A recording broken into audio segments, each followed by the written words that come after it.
Our first presentation is from Doug Midori, apologies, Doug, who will be presenting Exodus of IPv4 from war-torn Ukraine. Doug is the Director of Internet Analysis for Kentic, where he works on internet infrastructure analysis.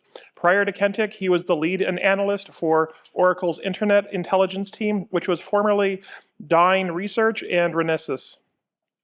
This is Doug's 10th time presenting at NANOG. Doug first spoke at NANOG in 2010 during a lightning talk session about accidentally importing censorship. Doug? Thanks. All right. Well, thanks for having me. My name is Doug Midori. It's my talk, Exodus of IPv4 from war-torn Ukraine. And let's begin. So here we are in February 2026. In a couple of weeks, we'll have reached the 4-year anniversary of the Russian invasion of Ukraine. Unfortunately and tragically, this war is continuing. Bombings continue, outages continue, either from missile strikes for infrastructure or power outages. We're still relying on a small army of telecom engineers from Ukraine's telecommunications infrastructure industry to keep the lights on and the bits flowing for Ukraine. And if you're interested in more discussion of some of those impacts of the war, I gave a talk a number of in 2022 in NANOG 2086, looking at some of these impacts of the war on the infrastructure, the outages and stuff. This is going to be a little less on that topic and a little more on something unusual that I came across in those first couple of years of covering this war and its impact on the internet. So this is a bit of a journey here, and we'll start in a city called Mariupol on the south coast of Ukraine. In the initial days of the war, there was a siege in this city. The city ended up being leveled. A lot of people lost their lives. Internet service, among other services, were down. I was in the process of helping report on this from a technical perspective in those days, and again, I got to know what were the ISPs that provide service in this city, and obviously the address space that they announced in the global routing table went offline when these providers went offline. But then it started to come back in other places, including like this little screenshot I took in 2013. Trinity, this AS 43554 in Mariupol, was one of those providers. We started seeing their address space in other parts of the world and announced by, for example, AT&T in this screenshot. That seemed kind of strange, and we'll come back to that. But I started to notice this in different, for the address space of different providers from Ukraine, and I thought, well, there's probably a bigger picture here. And so I did this analysis that I published in maybe May of last year, looking at all of the address space. We kind of took the top few dozen ISPs by size in Ukraine and looked at the address space that they originated back in the beginning of February 2022 and followed that through to what was present day and see what had happened to that address space. Because I had an inkling that there's something going on here, and the conclusion was that it was about 20% of the address space of the whole country had moved out of Ukraine, mostly into the United States and providers in some of the companies that you guys work for. And it's an interesting new consequence of war in a digital age that this kind of national commodity would be something that would get moved out of the country, and we'll see for revenue to keep the lights on. We'll start with Ukrtelecom or Ukraine Telecom. This is the incumbent of the country of Ukraine. They formerly mostly just used these two ASes, 6849 and 6877. They had one of the most dramatic drops in address space that were originated in the global routing table. And let's look at each one of these. So on this, I use this graph style on the left that I'll just take a minute to explain what we're seeing here. So I look at the beginning of the timeline and take all the address space from the from this AS that's originated, break it up into /24s, and then go back and look who was the closest covering prefix, who was the origin for each of these /24s, and then follow that through time going into the future. And so in this case, all the blue is originated by 6849 at the beginning, That's the only origin. And then there's this precipitous drop that goes over these years. And then around 2024, 2023, you start to see this kind of sand painting pattern of all these different origins coming up. And I've come to learn this is a distinctive giveaway that a lot of address space has been put up for lease and is going out to many origins. I don't even bother labeling them. There's so many. And that is, we see this time and again throughout Ukraine. And for AS 6877, it's a little more dramatic. This AS no longer is in the routing table. It began with about 600 with 30 some prefixes, 600 and something /24 equivalents. All of it is now basically getting leased out all over the world. In this graph here, we start on the bottom right where it's all blue. 6877 gets eventually moved over to 6849, and then right now you can see that again the sand plot painting pattern where there's many origins. And I've kind of highlighted one in there, this AS7018. This is AT&T, and I kind of brought this up a couple times because I kept coming up with them as a destination for a lot of this address space.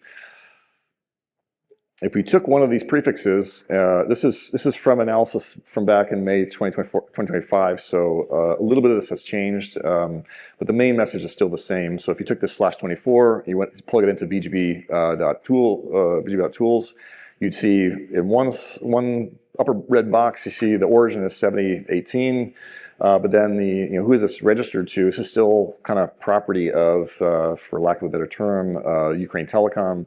But it's getting announced by AT&T. And if you look at like the passive DNS page of all the the reverse DNS there, it kind of it shows its former life as a broadband provider that you would typically see. Of course, it's no longer in use in that capacity when it's coming out of AT&T.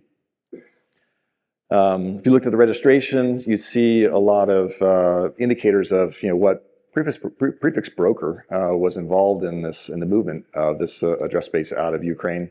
So anything with 834 is an indicator that we're talking about IPXO.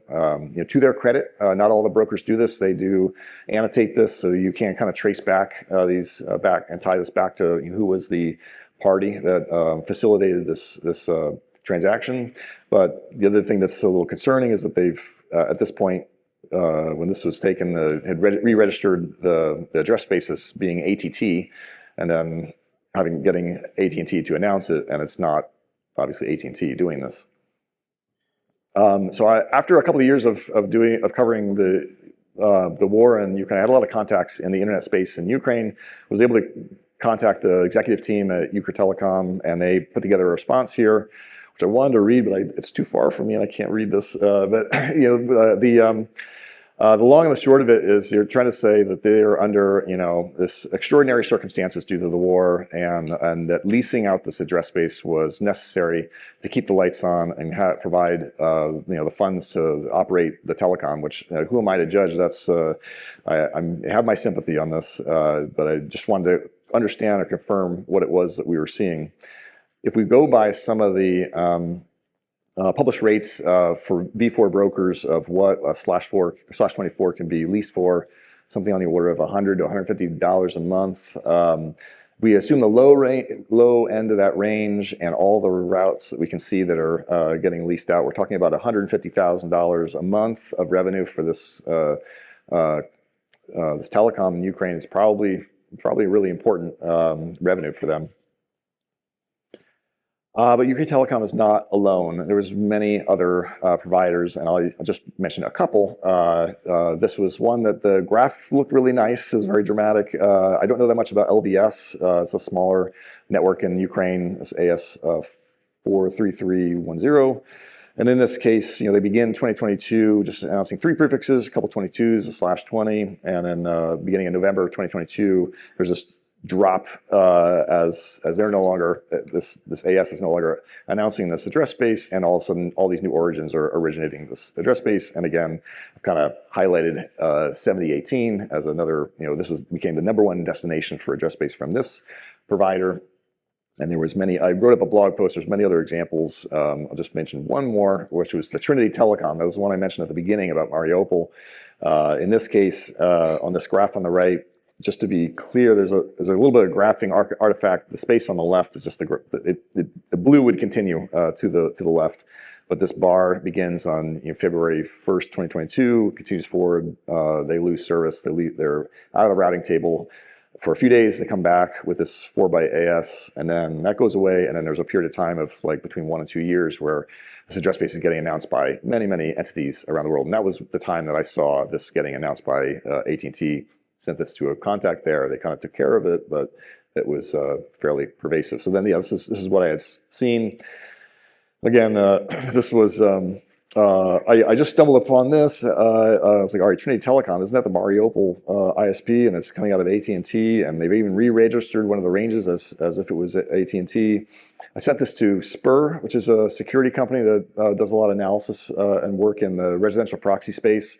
They've given a lot of talks at NANOG, because this is an issue for our community, and confirmed that there were, they had documented residential proxies coming through these ranges. So for those who haven't attended any of those talks about residential proxies, it's a big issue. It's a way that bad actors are able to launder traffic through networks that are going to be hard to block. Like, you're not going to be able to block, just have a rule that blocks AT&T and be able to continue to do whatever it is your company's going to do. So it's a way to evade IP-based blocking. But moving on. So then in February 2023, I published another post looking at what I called the Russification of IP registration. And so the long and the short of this one was that in all these Russian-held regions in eastern Ukraine, the providers that were there, a lot of them, the owners now of the resources were going into the right database and changing the country from Ukraine, the two-letter country code of UA to RU, and basically making it all appear to be Russian in the eyes of the internet. And this was, a strategic objective. And this route I used in that example is this 151/20. Well, if you were to go back and do this same command, this history command that RIPE enables you to see previous versions and when the changes took place, it's all gone. It's been deleted. There is no, evidence of the old life of these ranges as Ukraine, Ukraine address space. It's all now, Russian. And then again, this network that was originating this 151/20, that also is gone, and all the address space that it used to announce has been divvied up between the various providers in the Russian-held area, or getting leased out, and maybe some of our companies here are originating it. We've got the little sand painting pattern along the top. So after I published my thing in May, maybe you have heard of the security journalist Brian Krebs. He kind of jumped on my stuff and then and expanded it into delving into some of the residential proxy side of who it is who is using this address space and making money out of this. So he did his own thing, expanded upon it. But he, like me, was kind of picking a little bit on AT&T in this, because this is the iconic US telecom announcing all this, probably the #1 destination for all this Ukrainian address space. And when he reached out to them for comment, included it in their post, they said, hey, listen, we've got a solution in play, and we're aware of this, we're working on it. And so then he and I were kind of like, all right, well, we'll see. Let's see what you got if you're going to address this. And I want to, it's important when we do this work that if somebody actually does follow through on that, we have to come back. And I felt compelled to report back that there's been a big change over AT&T. And 2025 was a year of BGP housekeeping over at AT&T in a couple different ways. One is that as this graph, this RIPE stat graph shows, the number of routes originated by AT&T has dropped from about 3,200 about 1 year ago to 641. The V6 routes have dropped from 92 to 15. And then a lot of these are /24s getting rolled up into larger prefixes. The AS was a 6839 was also experienced a similar decline. If you plug that AS into this, if you plug it into like BGP to AT&T.net, there's all those graphs on the opening page. You scroll down and look at what are they originating, the number of routes. It's a steep downward slope in the last 12 months. And so part of that was just consolidation of routes, but then there was an important policy change that I think this community could learn a lot from, in that they made it a requirement that customers needed to, if they had customer provided IP addresses they wanted announced, they needed to provide announce that with their own AS. And this had the effect of chasing out a lot of this residential proxy stuff that had been on their network for a long time.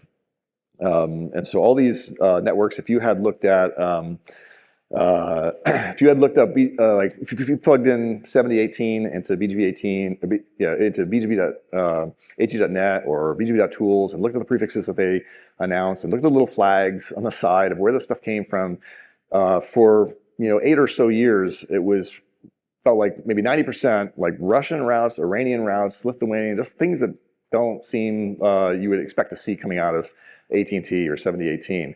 Well, if you were to go look at today, it's all gone. It's really all gone. This policy change completely, made a big difference in this. And then if you go back to these graphs that I had published, in May, and bring the timeline up to current date, you can see that little area I was kind of highlighting of 7818. It's gone. There's none of it. There's no Ukrainian address space getting announced. It went from #1 to non-existent as far as a destination for Ukrainian address space. So, good on them. And then the next question, people were like, all right, so where did it go? So I mentioned that a lot of this was actually route consolidation. So not everything came from Ukraine or Russia or something. A lot of this was just AT&T address space getting changing the way that they're engineering their network. It was about 1,600 prefixes went off to get originated by other origins. A few of those end up being customers that use their own AS. But then we saw about 357 of these, including a lot of the Ukrainian stuff, went from 7018 to 7029. That's Windstream is now originating a lot of this stuff. And then we've seen new ASs pop up that had never been in the routing table before, now announcing this address space that was previously coming out of 7018. So when I went back to do this analysis again to try to capture the cleanup effort at AT&T to report on it, I decided I would expand this review to see all right, what else on the internet looks like this, and I don't have time to go through all of it, but there was a few interesting graphs that look a lot like we see in Ukraine coming out of Iran, another country in the news these days. So this AS 31549, Aria Shatel, back in February 2022, it was originating, I think it's over 1,000 /24 equivalents, and nowadays there's a lot of that's just getting announced out by hundreds of different origins around the world. The vast majority of that address space now is up for lease and getting announced everywhere. There was also this other development of these other Iranian providers that transferred, not leased, but permanently transferred the majority of their address space over to Hetzner Online, which is kind of interesting because I've been doing a lot of coverage of the internet shutdown in Iran this past month. There's a lot of traffic proxying out of Iran that goes through Hetzner Online, so I don't know how those facts fit together, but that's another big movement, big migration of address space out of Iran that I had seen. So we mentioned, kind of talked about these migration out of Ukraine, out of Iran briefly. So where does the stuff mostly go? And so the biggest is these cloud providers, and the biggest one of those is AWS. So back on December 11th, 2024, AWS began announcing about 1,000 new prefixes that they hadn't announced before. A lot of these were just were super aggregate ranges that were basically all the address ranges they've been kind of collecting up and buying up over the previous years. I guess they made a decision that they didn't want to just have them; they want to announce them and put them in the routing table as the origin. It more than tripled the size of the V4 footprint of AWS, from 49 million to 157 million prefixes. The V6 footprint went up by 25 times, from one gargantuan number to another even larger gargantuan number. But what that did, though, when they announced all this address space, it made it really easy from a BGP standpoint to see the evolution of where that address space is now announced by 16509. Where did it come from? And so it ends up like this is another Ukraine example. This is not leasing. This is transferring. Volia out of Ukraine transferred the majority of its address space over to AWS, and then beginning on December 11th, that's when this pink block starts of all this address space getting announced by AWS. But they were gobbling up address space from lots of other entities. There is a long trail of kind of empty husks of ASes that have had all their address space gobbled up by AWS, and now they originate this. So there's something equivalent over in Azure too, maybe not to the same extent of address space that is that they were gobbling up and emptying out ASs that were willing to sell off their address space. And then they had an event a little like the AWS December 11th event where a couple months prior, they announced all this address space that they had been accumulating. So maybe that event prompted the AWS event. For OCI, we see something a little different where there's enough address space in the legacy components of Oracle that they're mostly just pulling out of other parts of their own company and bringing it over to 31898. So a couple of closing thoughts here. It is interesting to me, and I thought it was worth discussing this concept of V4 immigration or address space immigration as a consequence of conflict in the digital age. This is a commodity, and then there's also reasonable people could have a discussion about the brokers. Are they taking advantage of the situation, or you get a different opinion from Ukrtelecom where they're like, these guys are supplying us with a lot of revenue that we wouldn't be able to keep things operating without. And then, as has been brought up a number of times here on the topic of residential proxies, when these things, you've got multiple parties here involved in announcing this address space that ends up getting used in the proxies, who's responsible, what are all of our responsibilities for kind of fighting this issue? Felt it was important to talk about the cleanup effort at AT&T because I think it'd be nice to see other providers doing something similar. When we've got one of our a company does something right, we have to call them out and let them praise them publicly. And again, this simple policy change requiring customers to use their own AS to originate stuff made a big difference, and it's not an unreasonable thing that others might be able to replicate. Would your network be willing to do something equivalent? And then lastly, Jeff Houston has given a few talks on this idea of peak V4, and it's an interesting discussion. We can kind of maybe continue that later. The basis is maybe the routes in the V4 table have been growing, but the amount of address space is actually contracted in recent years, and that's a really surprising development. Regardless of that point, I think these migrations either out of Ukraine, Iran, or to the cloud providers, tells us that these commodities still have a lot of value. Thank you.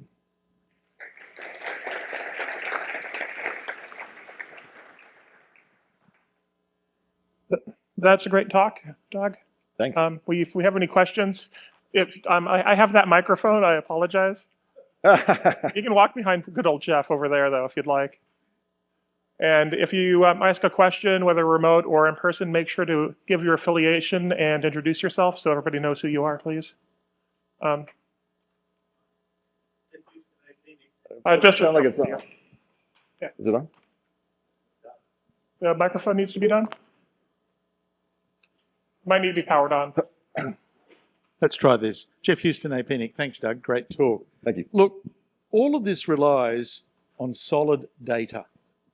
And I must admit, I find it deeply disappointing that this move into leasing has actually occluded a huge amount of data that's coming through. The registries and everyone else is sort of treating leasing data as almost a private contractual relationship, but the addresses come out onto the public internet. Right. And I would certainly be interested in initiatives from this community, network operators, to understand not who owns the address, but who has daily operational control of the address. And AT&T saying, well, look, it's not us, insisting that they have an AS is one kind of solution, but even so, making the leasing relationship overt, clear and transparent to all of us would, I think, help us understand where and how the addressing infrastructure of the internet's being used. But let me say, great talk. Thanks.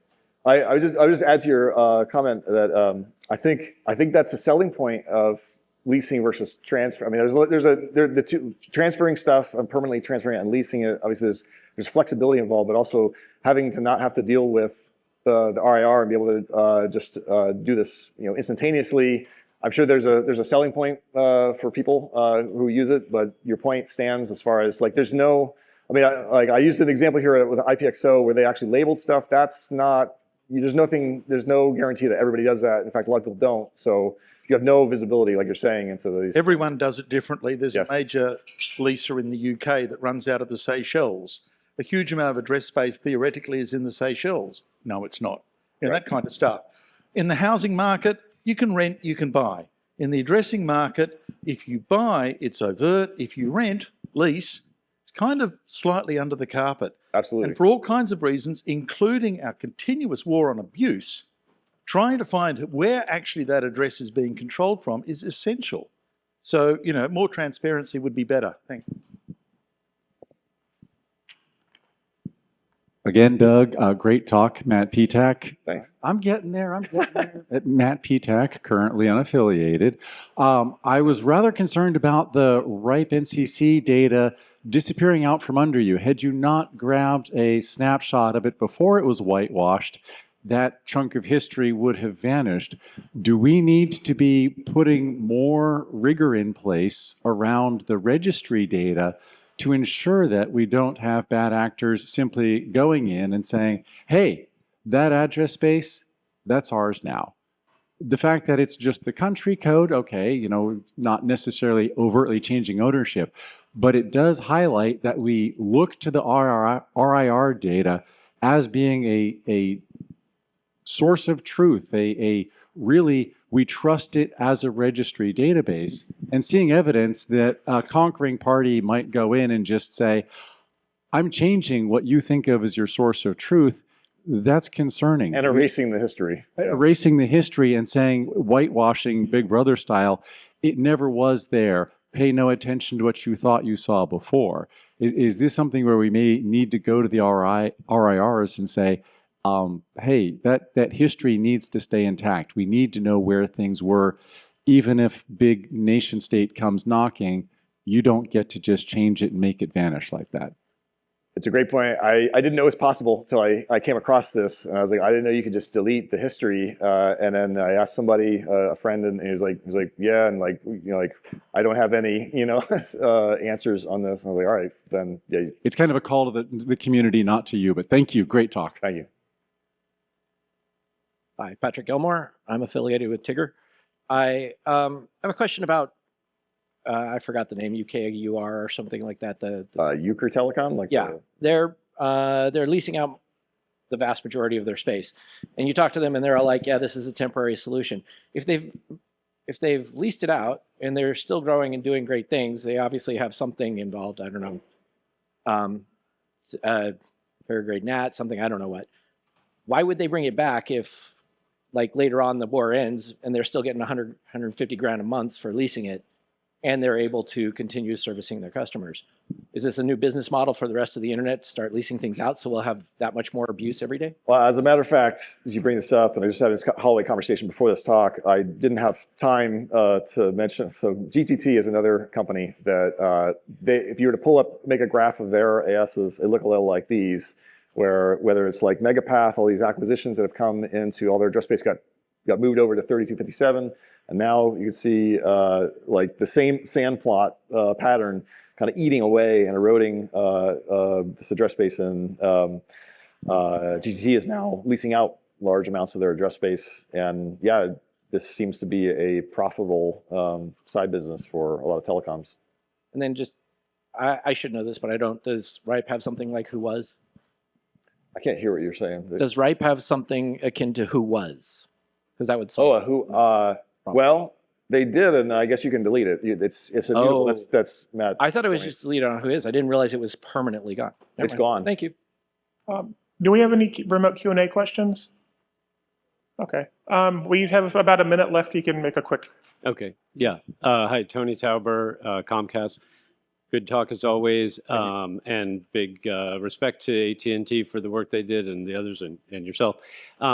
Small, I think, small clarification, I think. So you talked about these are residential proxy networks. When the addresses get migrated over to customers behind a substantially residential ISP. You know, this has happened with us as well.